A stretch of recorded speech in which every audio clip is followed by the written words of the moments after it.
In Bonn, finance appeared to be both the central issue and a topic prone to open old wounds between developed and developing countries that even Fiji's Talanoa dialogue could not overcome.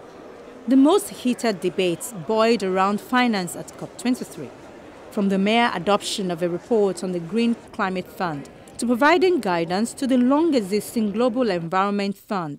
States and groups of states bucked heads over both minor and major finance issues. The adoption of the Green Climate Fund report was held up for days over how much to congratulate the European Union from promising money that they had both not yet actually given and which was far short of the projected needs. The COP's guidance to the Global Environment Fund stalled over language encouraging the GEF to ensure financing for climate change, only one of several matters it funds. Regarding the support to developing countries, we need to see progress in the achieving of $100 billion per year.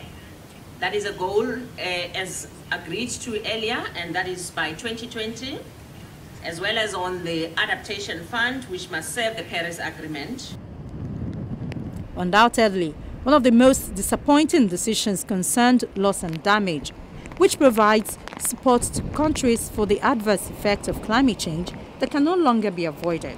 Developing countries had called for a permanent agenda item on loss and damage and an expert group. Again, developed countries blocked anything having the possible consequence of raising adequate funds and merely agreed to a paltry single expert dialogue in 2018.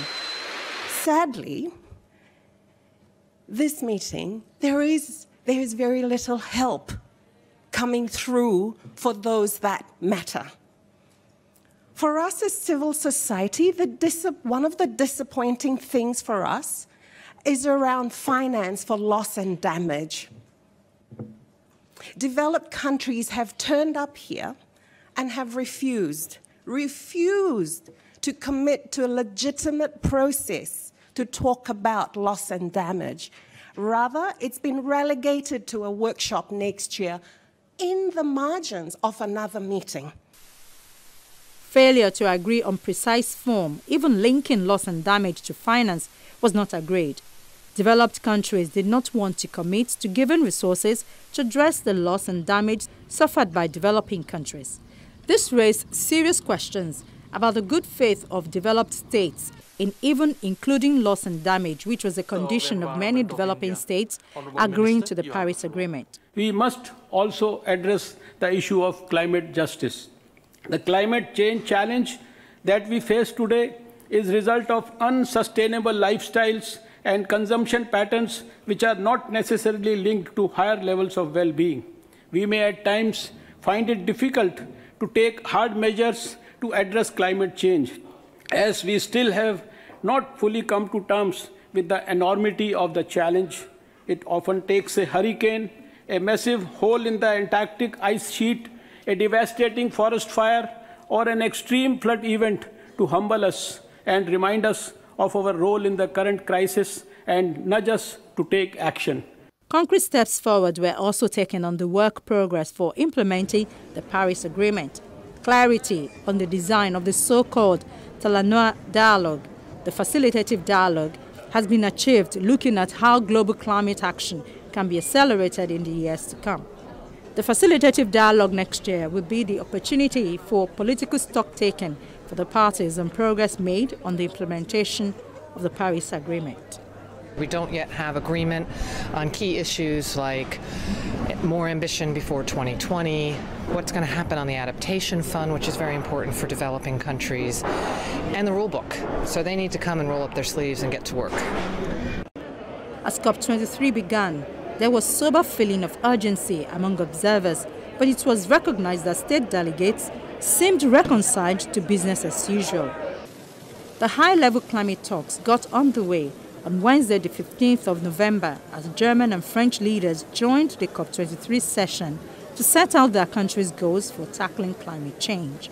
Well, I think both Merkel and Macron are key figures. The world expects a lot from both of them, but I would say particularly Chancellor Merkel. She's been on the international stage for many years showing climate leadership, but right now emissions in Germany are rising. So the expectation is that she would actually come and commit to a coal phase out by 2030 and send the signal into the negotiations for the new government that she really is a climate chancellor. It's not just words.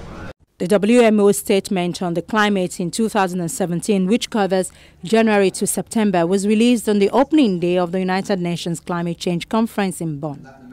So the negative thing about this climate system is that we have been already emitting so much carbon, especially to the system, that it takes 50 years to recover from this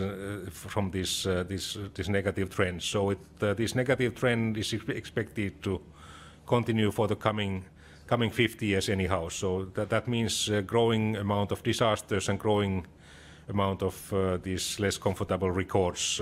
That's going to, and if we are successful in implementation of Paris Agreement around 2060s, we could see phase out of this. But if not, of course, this negative trend will continue even for thousands of years. So the lifetime of carbon dioxide in the atmosphere is very long. So that's why we have to turn this emission evolution during the coming couple of decades to be able to see this phase out. So that's why these COP meetings are so critical at the moment.